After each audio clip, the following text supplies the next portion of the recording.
大埔雲福苑大維修工程期間發生5級大火，廉署至今拘捕14人，當中包括工程顧問、承建商同埋搭棚判頭。全港業主反貪污反圍標大聯盟嘅發言人趙恩來表示，雲福苑嘅工程總造價大約為3億3千萬，呢個市價應該係要大約2000萬嘅顧問費，但係喺維修嘅7至8年期間，顧問公司亦都只係收咗大約50萬。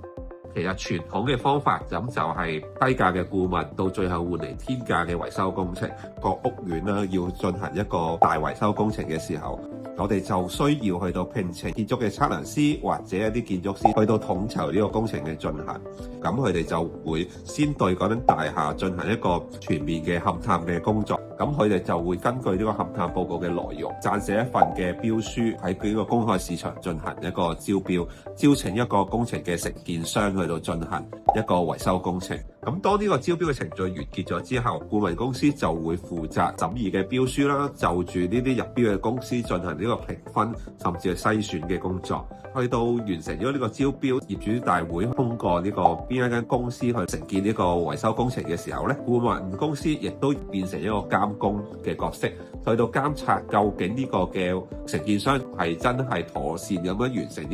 呢個大廈嘅維修啦。咁到最後要進行驗收嘅工作。咁其實工程顧問本質上係一條龍嘅服務，咁嘅情況，咁其實造就一個機會俾一啲立心不良嘅顧問公司，佢喺招標嘅過程裏邊已經串通咗某啲嘅承建商，用各種嘅方法令到呢個大廈或者發承建商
甚至乎係用一啲不安全嘅物料去到進行一個維修工程期間嘅保護措施啦。咁其實呢啲都係一啲我哋現在見到嘅一啲圍標嘅問題啦。